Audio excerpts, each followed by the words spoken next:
20 years since the invasion of Iraq. That's right. March 19th, Wow. 2003, I believe. I was just a wee bairn, whatever that means. Wow. Uh, How I old were you then? I was 19. Wow. Yeah, so you can obviously I basically want my adulthood back. I was 8 Yeah. when 9/11 happened. I started my, as the chatbot Wikipedia bio will tell you, went to NYU. So, week into school, 9/11 happened, and got incredibly active in the anti-war movement. And gotta say, looking back 20 years, it still Mhm. fucking stings. And I'm not the victim, but I'm Mhm. mad as fucking hell. And it actually feels, again, like, even though as terrible as Trump is, like, there is minimal amounts more breathing room, and the authoritarian, sort of totalitarian consensus, the imperial consensus to go to war, Mhm. that is no longer there, in part because of a fucking massive failure on the part of Republicans and Democrats and the entire Yeah. political establishment. But it's like, if things are a little bit better and they're worse. Things are a little fascier and they're a little less. We have Mhm. more opportunity inside Congress, I would say, with the squad and whatnot. And we also are like facing a, homegrown terrorism, if you will, that we've Mhm. never faced before. And we're facing all the radicalized fucking vets who were never cared for, who got all the machinery and the weapons and the military, that all that shit's coming home to roost, right? So we've got Yeah. mass shootings and whatnot. So yeah, anyway, The I wanted weapons, I would say, is the big difference. I mean, you can really look at carbon copy into the 90s, right? The early 90s. You had disaffected Vietnam vets, right? You had the failure of Vietnam War, right? You then had the botched, hostage thing with Iran, which recently we just learned was which everybody knew that was basically done by Casey to take down Carter. Imagine what our world would have been like if that piece of fucking shit who's burning in hell, Ronald Reagan and his wife, both burning in hellfire as they deserve to be. I'm not even religious, but I will create in my mind a hell just for them. I mean, I think, yeah, Well, yeah, yeah, yeah, yeah. But I wanted to say is that now we have the same thing. But like, Ruby Tuesday Ridge, like we had Waco, we had Ruby Ridge, but we had at the time we had a funded ATF. We had right. the mechanics of the government weren't completely destroyed yet in the early 90s, right? The difference I would say now, you say the silver lining is that the government's completely gutted. I mean, Yeah. our operational ability is completely gutted. All it will take is one really swift blow, and I think this whole thing falls apart. Partly, and I'll say Steve this. Bannon's very excited. Well, but what's crazy is we're such a consumption class now that I don't even know if we'd know if it fell apart. We're Right. all so distracted by We're like, so many does other Amazon things. Prime still exist? Yeah, and Because I as think long as that's going, that's I think that so I listen, the war and the war in Afghanistan, my view, because I went and protested both wars, 91 and 2003. And 2003 was sad because it was less people than 91, believe it or not. People always talk about how the anti-war movement 2002, 2000, it was nothing compared to what happened when we went on the lie about the turning over those global, incubators in oh Kuwait, which was a God, bunch of bullshit. just horseshit. The whole, well, and of course, all this was setting the stage for that invasion. I mean, for me, it marked Yeah. like, a complete, and because we're running out of time, I'm going to Sorry. Yeah. talk about this. No, no, no, it's totally fine. I want to talk about it at length on the bonus bish on Friday. But, speaking of burning in hell, Mhm. Donald Rumsfeld, Yeah. I hope those flames are eating him alive every single day. Yeah. Paul Wolfowitz, Dick Cheney, who will not die, John Ashcroft, Yeah. Ghouls, all of them. Monsters Condoleezza and Rice, ghouls. who still somehow, I mean, these ghouls are making their way. Like, is it our time yet? Their Yeah. flesh half eaten away. And ultimately, and this is something I wanted to, just take stock of. We wasted $2 trillion in that country to try and rebuild the nation. No, topple Saddam. No, get the weapons of mass. No, 9/11 retribution. Wait, I don't pick one, and motherfucker. we didn't do any of it. We didn't even do it. Like, if we're going to do it, I will say with Colin Powell, the one thing I agree with what he said was, if you break it, you bought it, right? Right. Which is the one thing is, if you're going to go in and be an imperialist, and this is where I think the Democrats fucked up, is that once we went in, that was it. We owed the Iraqi people and we owed the Afghans. We owed them to, at a minimum, at least create a country, do what we did in the Philippines. And we didn't do it because we somehow still did it on the cheap, even though we wasted all that money and all those lives. And by the way, all those lives and then all that money.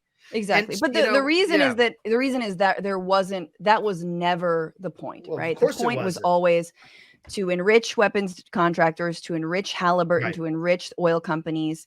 And we now know that. I mean, there's a new article from Insider from a former CIA who basically says, this is her name's Alice. I don't know her last name, but anyway, this is from Insider saying Bush wasn't looking to justify the invasion. He wasn't. He was looking for something different, selling points. The decision to invade had already been made. Right. There was not any intelligence that was going to change their opinion. Yeah. So this was not an effort to justify the war. It was an effort to sell the war publicly. Right. That is an important distinction. The Bush administration was very explicit about their Iraq obsession almost immediately when they took power. Everyone with half a brain knew this. Anyone with that, they re-scripted this whole thing.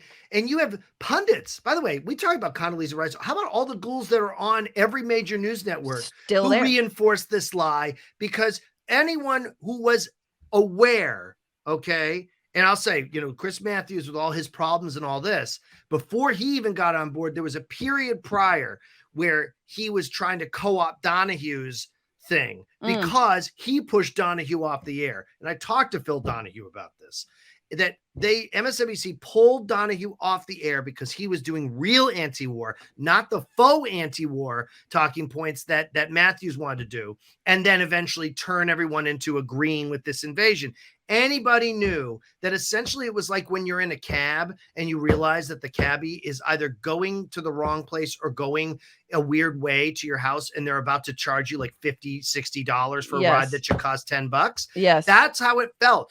You were sitting in the back of that cab going, where are you going? Why are you getting on this highway? What are you doing? They always get on the highway. Any American with half a brain knew. And the rest of them were just proto blood Tea Party, fucking Trump, loony, toony, whatever Proud Boy shit we now have. But I mean, look, this is, I spoke about this with John Idarola on the Damage Report. Everyone should go, anyway, check that out about the lessons from the Iraq War. But, just the idea that when you can use an attack as a pretext, you can do anything. And this will happen again. And it has happened. It has launched most of our major wars, and it will happen again. Absolutely. And so I just wanted to really briefly, before we move on, just name that there have been like low end 200,000 Iraqis dead, millions displaced, obviously, and injured. 8,500 American soldiers killed, 300,000 with PTSD. Vice did a really nice sort of like looking at 20-year-olds who live in Iraq. And one of them, and this, not to bring it down too hard but Benin Karim was born prematurely on the 2nd of February, 2003 in Najaf, central Iraq, with a club foot. When she was 2 months old, the impact of a missile attack near her family threw her from the cradle and dislocated her hip and back, and leaving her permanently immobile. She's there. There's a photo of her. She's in a wheelchair. She says, she talks about like kid stuff, right? Like, I was made fun of as a kid growing up. But like, these are the kinds of, this is 20 years on. These are the people who've been impacted, who've survived, right? More broadly, 1.5 million people in Iraq live with disabilities, one of the largest disabled populations in the world. Sure. Part of the massive toll that decades of conflict have taken. However, the government support is limited to a monthly salary and only basic medical care. Yeah, same girl. That's better, better than the United States. Exactly. By the way. That's what's crazy. Better than the United States. How about that? That's the thing about like our hubris of nation building, which again was never actually the point.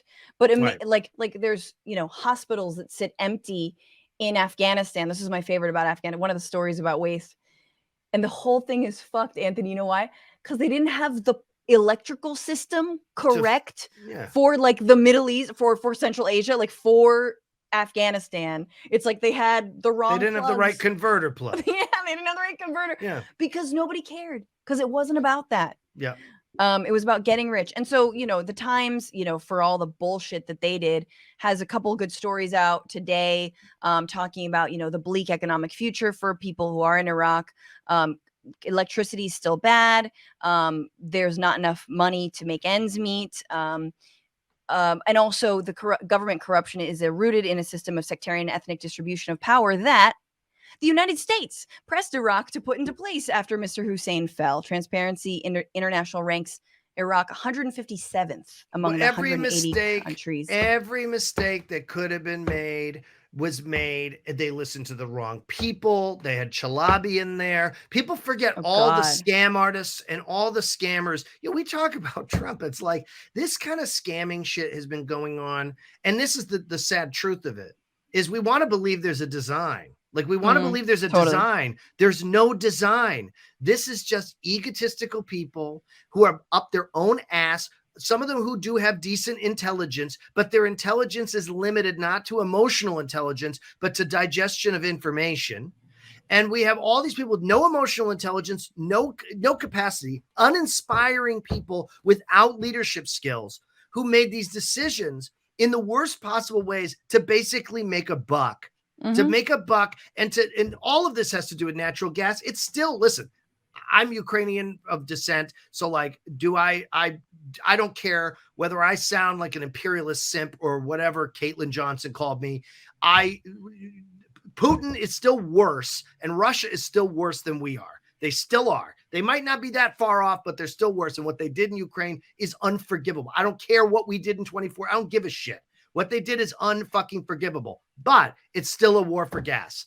It's still a war for natural gas. That's still all that's going on. It went on in Iraq with oil. It went on with natural gas in Afghanistan, and now it's natural gas pipelines through Europe. It is still the oldest story in the book, which is imperialism, money, imperialism, and nothing to do with people and treating people like shit. And it's tale as old as colonialism, right? You know, I think during the Bush years, and again, we'll talk about this more on Friday. I really have a lot of thoughts on it as someone who's, you know, my arrest record is thanks to the Iraq War and trying to stop it. But, you know, it's like we always debated, like, does Bush really believe like he's sent from God? Do they really believe in nation building? No. Do we really care about the people?